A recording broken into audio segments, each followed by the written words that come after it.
The screams echoed through the shattered streets of Grozny, a city once proud and vibrant now reduced to rubble and ash. It was 1994, and what began as a desperate bid for independence had erupted into one of the bloodiest conflicts of the late 20th century, the First Chechen War. But behind the official reports and political rhetoric lay a darker story, one of unspeakable atrocities, lives shattered beyond recognition, and a brutal struggle that blurred the line between soldiers and monsters. This is the Chechen War Atrocities, 1994 to 2009. Among the countless victims was a young woman named Amina, barely 22, with eyes that held a fierce spark of hope despite the horrors surrounding her. Born in a small village near Grozny, she dreamed of a future beyond the endless violence. Her family had deep roots in Chechnya, steeped in tradition but caught in the crossfire of a war that showed no mercy. Amina's brother, Magomed, was one of the many young men who joined the separatist fighters, convinced they were defending their homeland against a crushing empire. The lines between freedom fighter and terrorist became blurred, but for Amina, he was family, a brother she clung to in the chaos. In late 1994, as Russian troops advanced, Amina's village was caught in the crosshairs. The bombardment was relentless, turning homes into graves and fields into fiery wastelands. One evening, Russian soldiers arrived. They were cold and silent, moving through the village like shadows with rifles that spelled death. What followed was a nightmare that would haunt survivors for decades. Women were taken, men were dragged away, and those who resisted disappeared without a trace. Amina's family was shattered that night, her parents killed, and Magomed never seen again. She was taken prisoner. The war officially ended in 1996, but for Amina and thousands like her, the nightmare only deepened. Tales began to surface. Stories of mass executions, secret prisons, and systematic torture.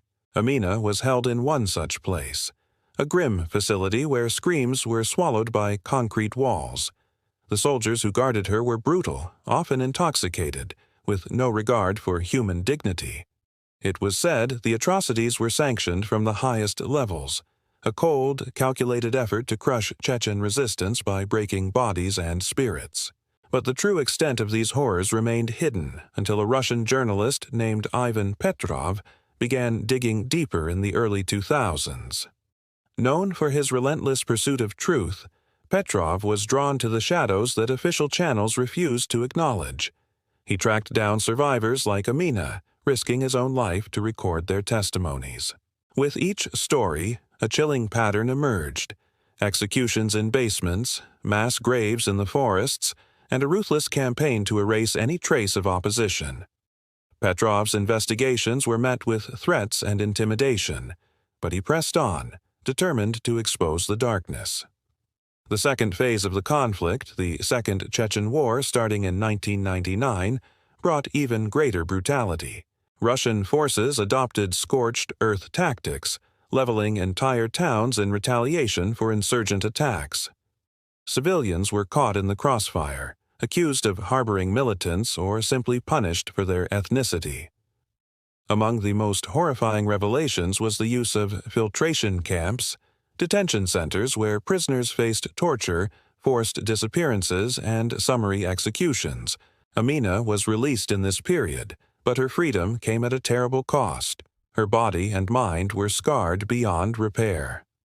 One of the key moments that shocked the world was the Beslan school siege in 2004. Though not directly part of the Chechen conflict, the hostage crisis was a brutal reminder of the war's spillover effects and the desperation fueling terrorism. Over 100 people were held hostage, many of them children. The siege ended in a bloodbath, with over 330 dead. The event exposed the depths of hatred and the tragic consequences of years of violence and revenge. Throughout these years, international organizations struggled to bring justice, but access to the war zones was restricted and evidence was hard to come by. Many perpetrators enjoyed impunity, protected by political power or hidden in plain sight. Families like Amina's were left to grieve in silence, their pain erased from official histories. Yet survivors refused to forget. Underground networks formed, documenting abuses, pushing for accountability, and keeping the memory alive. In 2009, the war finally came to an uneasy end, with Chechnya under firm Russian control but deeply wounded. The scars of the conflict were not just physical but psychological, etched into the souls of those who lived through it. Amina's story, once just one among thousands, became emblematic of a forgotten tragedy. Her voice a haunting echo of resilience amid despair. The revelations that followed would force the world to confront uncomfortable truths about war, power, and humanity. The Chechen war atrocities were not isolated incidents, but part of a larger pattern of brutal repression in modern conflicts, where the lines between combatants and civilians blur, and justice is often the first casualty.